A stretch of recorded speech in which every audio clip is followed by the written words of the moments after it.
Hoje vamos dar uma destrinchada na história de Re:Monster. Eu acho que é uma obra que vale a pena você perder o seu tempo com certeza. Neste vídeo vou focar mais na sua adaptação em mangá e comentar um pouco sobre o que eu estou achando do anime também. Mas antes disso, se quiser apoiar o canal com algo além de sua inscrição, considere virar um membro, eu agradeço muito o seu apoio. O mangá de Re:Monster está sendo lançado desde 2014 e já tem em torno de 99 capítulos, pelo menos até o momento que estou produzindo este vídeo. E acho que este é o momento exato para falar sobre a obra, já que o anime está sendo lançado atualmente. E apesar dos apesares, eu posso ver que os primeiros episódios tiveram uma boa recepção no geral. Claro, não é uma adaptação perfeita, mas o bastante para atrair o público para o mangá ou a novel, que é isso que importa realmente, né? O material original ou o mangá, o anime nem tanto. Sendo que a light novel de Re:Monster já terminou, que se não me falha a memória, a história foi até o dia 580 desde a chegada do protagonista nesse mundo fantasioso. Isso falando também dos volumes do The Dark Continent. Bem, começando pelo início, obviamente, o protagonista em sua vida passada foi assassinado por uma garota que ele considerava quase como uma irmã, e com isso Uro reencarnou como um Goblin nesse mundo fantasioso da obra. Onde até é mencionado que o protagonista já tinha algumas habilidades especiais no seu mundo original, ele não era um ser humano normal, por assim dizer. E isso nos leva ao dia 1, que é o nascimento do Uro como um Goblin. Podemos ver que a obra tem um jeito um pouco diferente de seguir com a linha do tempo em comparação com a maioria das histórias, já que em Re:Monster o que nós vemos na linha do tempo são todos os dias do protagonista a partir do seu nascimento, sem time skip ou sem pular informações de algum dia específico, sabe? O autor meio que faz um resumo de cada dia, assim podendo encaixar vários acontecimentos em um só capítulo, o que deixa a obra mais dinâmica no meu ver pelo menos. Ele não coloca tudo exatamente o que aconteceu no tal dia, mas pelo menos ele resume muito bem, sabe? E claro, dependendo do acontecimento do dia em questão, ele ocupará mais tempo no capítulo, como por exemplo as batalhas do protagonista. Com isso estabelecido, também vale deixar uma menção a uma habilidade do Uro de absorção, com essa sendo a única habilidade que o protagonista herdou de sua vida anterior, que de uma maneira bem resumida, tudo que o Uro comer, o corpo dele vai absorver e meio que se adonar das habilidades da coisa que ele absorveu, e além de pegar essas habilidades, também dá um aumento de poder físico a ele. E graças a esse poder se tornou mais fácil para o protagonista evoluir, como por exemplo sua evolução de Goblin para Hobgoblin. E eu menciono o nome do protagonista como apenas Uro, porque essa é a única parte do nome dele que permanece a mesma durante toda a história, já que para cada evolução ele basicamente muda o próprio nome dele, como por exemplo, como Goblin ele era o Goburo, mas a partir da evolução como Ogro ele mudou para Ogarou, e isso se repetirá mais vezes durante seu processo de evolução, sabe? Bem, pelo fato do Uro ser o Goblin com mais inteligência graças à sua vida passada, ele meio que naturalmente se tornou o mentor e líder para os Goblins à sua volta. Basicamente, um grupo não muito grande, mas extremamente unido e preparado graças à liderança do protagonista. E claro, mudando o jeito de viver de todos, que como sabemos, os Goblins não são umas criaturas de boa índole. Eu acho que todos sabemos disso, né? Principalmente se você assistiu Goblin Slayer, principalmente isso.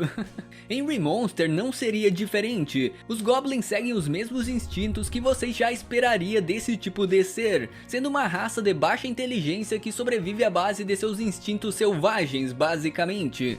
O que nos leva às polêmicas da obra, polêmicas entre muitas aspas, que eu prefiro encarar esse tipo de coisa de uma forma diferente, já que as atrocidades dos Goblins muito se deve ao fato do que eu já mencionei, a sua baixa inteligência e dependência do instinto selvagem.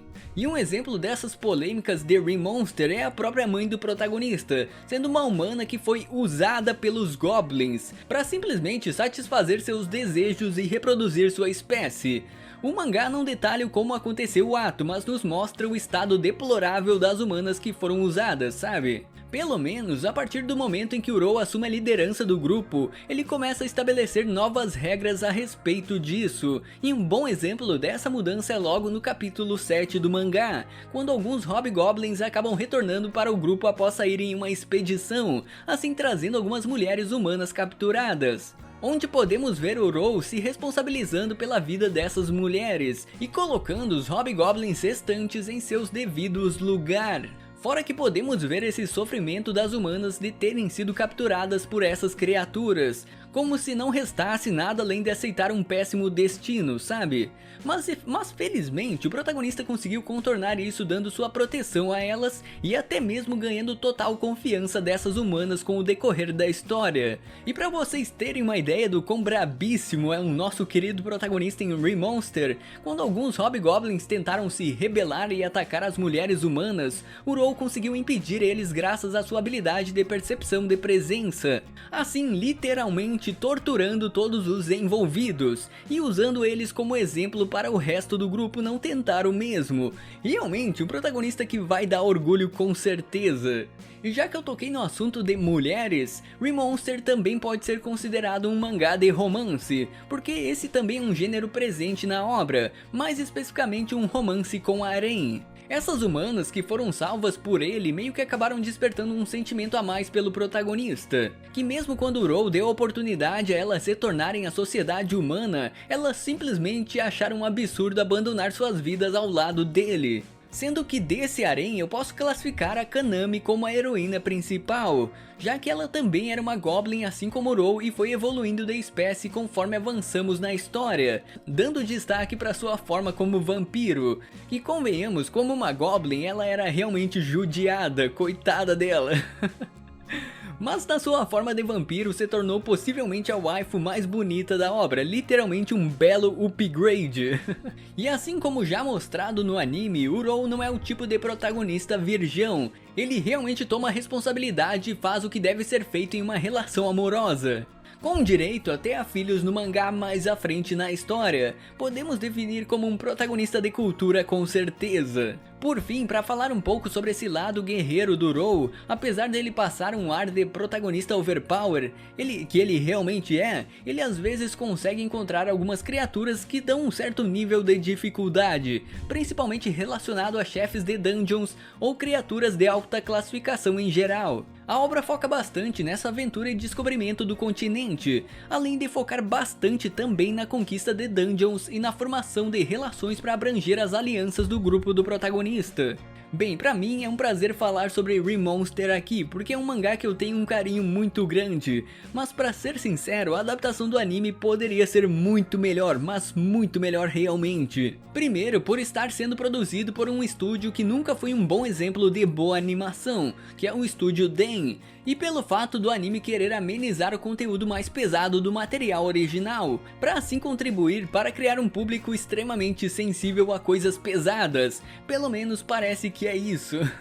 O pessoal anda muito sensível ultimamente e isso pode tirar um pouco da essência das obras que eram para ser pesadas originalmente, sabe? Claro, não é de todo ruim o anime de Remonster, porque a questão do romance parece que eles vão manter algo razoável pelo menos, mas entre o anime e o mangá, com certeza eu fico com certeza absoluta, eu fico com a adaptação do mangá.